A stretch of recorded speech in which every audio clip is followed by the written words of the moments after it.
Good morning, I'm Maddie Jansen, and this is the podcast of 17 News at Sunrise. It's everything you need to know to start your day in about 15 minutes. In the spirit of the Golden Empire, this is 17 News at Sunrise. Good morning. Right now at 5, a scathing report about criminal cops in California. Dozens of them still wearing the badge, including 7 here in Kern County. What they're convicted of and how they were able to keep their jobs coming up.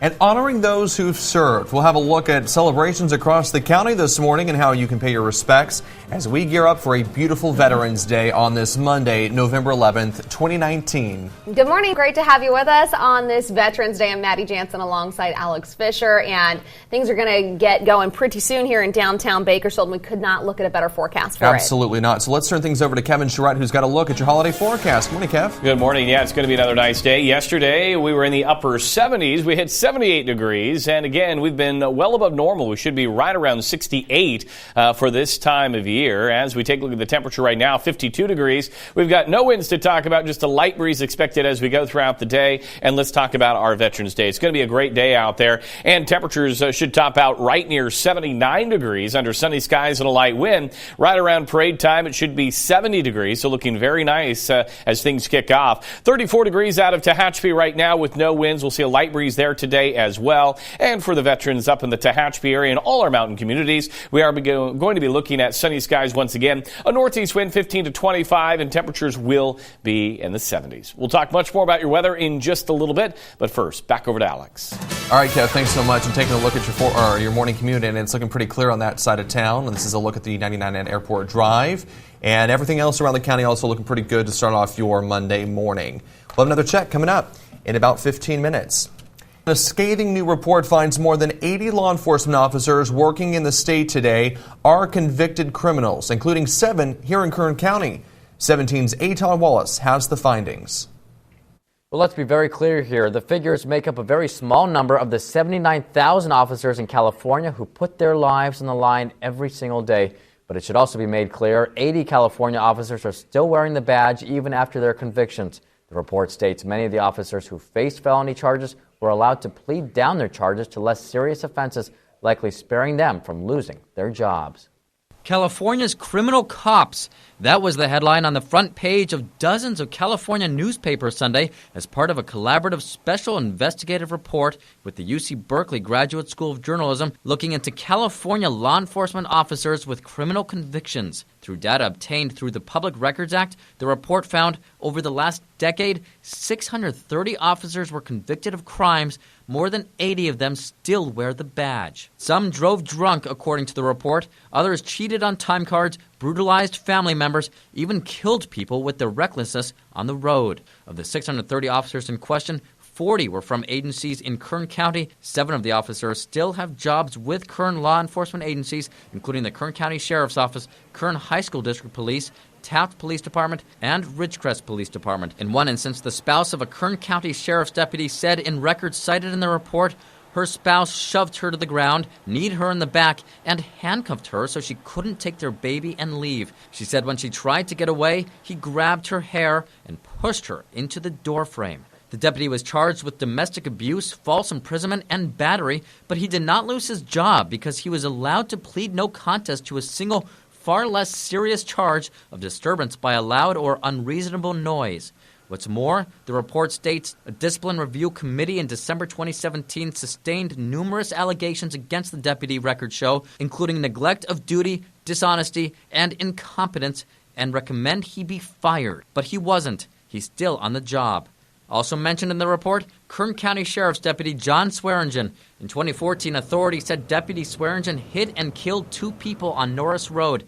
This surveillance video showed his KCSO vehicle zooming by with no emergency lights on. Swearengen was charged with 2 felony counts of gross vehicular manslaughter, but he ended up pleading no contest to 1 misdemeanor count of vehicular manslaughter with simple negligence. The county reached an $8.8 million settlement with the victims' families, and Swearengen was sentenced to community service and returned to duty. Sunday's report also has a small sidebar stating the McFarland Police Department has a record of hiring castaway officers with questionable pasts. We spoke with one of the article's authors about the findings and why there may be thousands of other cases out there about which we may never know. It's a small percentage of the 79,000 sworn officers that are working in California. I mean, I don't want to give the impression that this is some large percentage.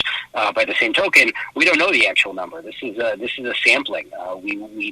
The list that we received from the state had about 12,000 names on it. We pulled about 1,000 case files and did a bunch of clip searches as well, news clip searches to bolster our research. So, this is just a part of what is out there, and the state refuses to provide any additional information as to what the true numbers might be.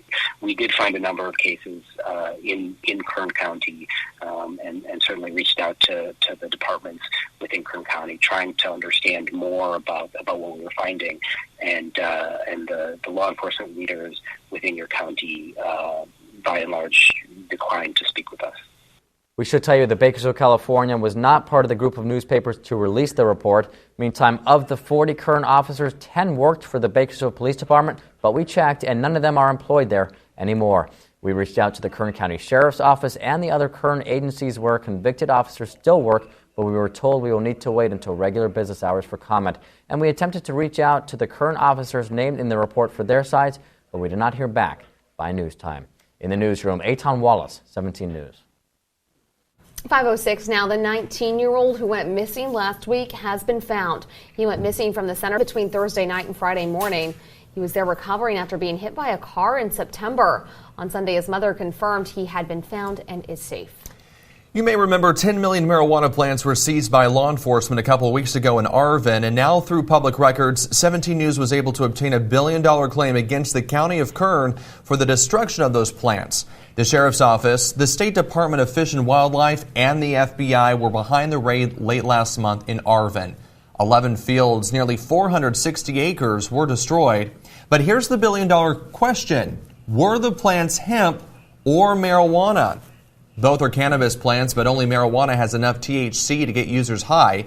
The federal limit of THC for industrial hemp is 0.3%. Any plant containing a higher percentage is considered marijuana. And while hemp cultivation is legal throughout Kern County, marijuana production, sale, and processing is illegal. Officials say these plants tested well over the legal limit, meaning it could not be considered hemp. But in the claim, Apotheo LLC says otherwise. That's why it filed a $1 billion claim against the county of Kern on November 1st. That is the first formal step before a filing of a lawsuit. The county has 45 days to respond. That's until mid-December. The 100th Kern County Veterans Day Parade is today. It's the same route as last year. The parade starts at 10 a.m. right outside of our KGET studios here in downtown Bakersfield at 21st and L Streets. It will head west on 21st to G Street and then south on G and back up east on 20th Street. Now take a look at this map from the Bakersfield Police Department. You will not be able to access any of those streets during the parade, so if you plan to be downtown, show up early. Make sure you don't park along the parade route.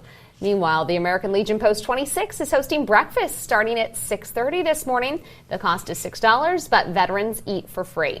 There will also be a flag-raising ceremony at 8 today at the Veterans Memorial on Truxton and S Streets. That's near the Beale Library. Then it's back to the Post 26 for lunch after the parade. Well, it is Veterans Day, and there's a lot happening around the county. Yeah, and Tabitha Mills will tell you all you need to know about events going on around town today.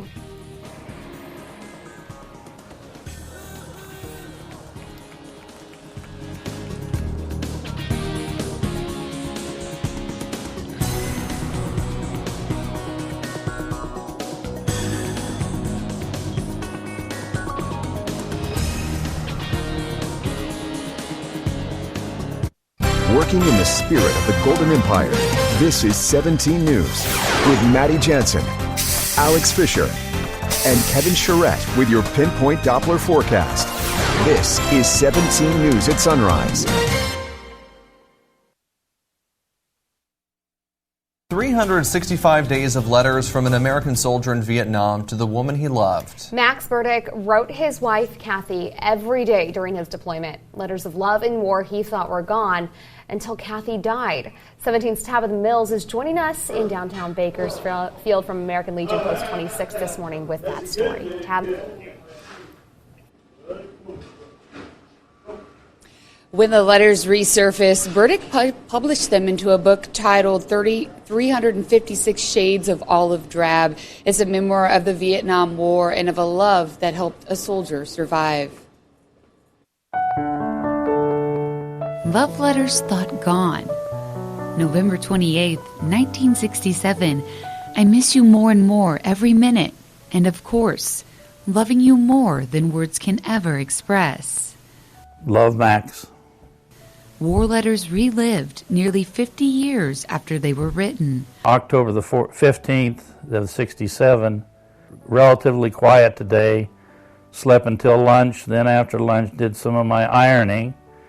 Some of us played a little softball with the enlisted men, then there was mail call, but again no mail. Rain started again, continued until after dinner. As I mentioned the other day, one of the wounded got hit in the perineum and took off one of his testicles. Physically he was doing okay, but apparently he thought everything was over and he killed himself.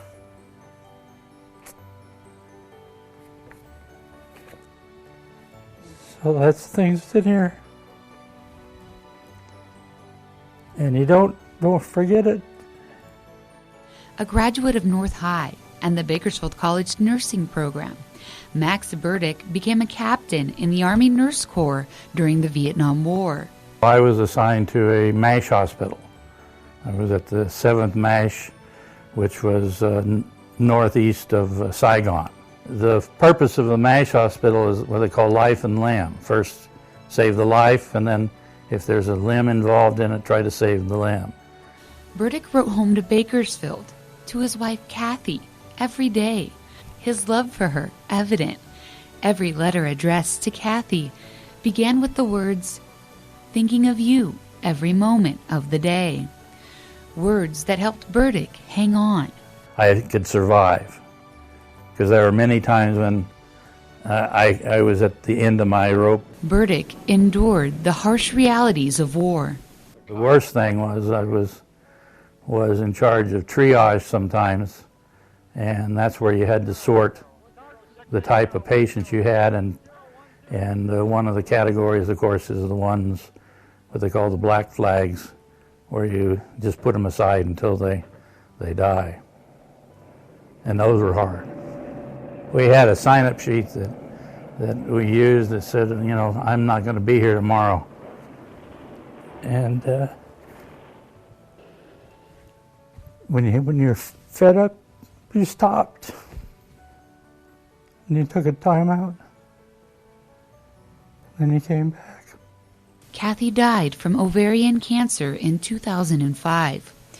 While clearing out some of her things, Burdick found the letters he sent her, every one accounted for, from August 1967 to August 1968. It brought back memories that I had sort of pushed back and hadn't thought about for a while. Including memories of his wife, the love of his life, who the book is dedicated to. They mean everything. I wish I could find another box of them.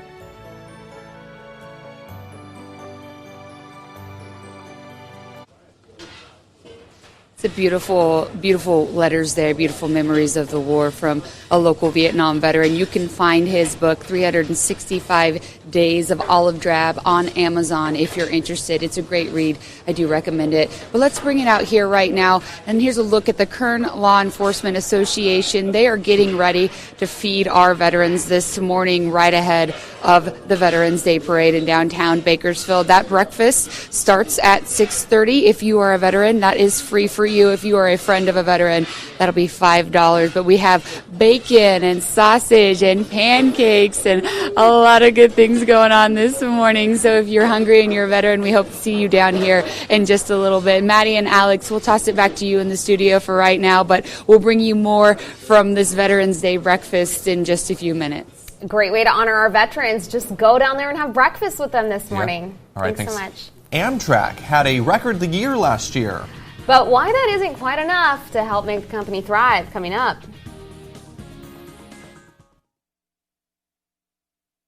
KGET Business Watch is brought to you by Grapevine MSP Technology Services, the Valley's leading IT service provider.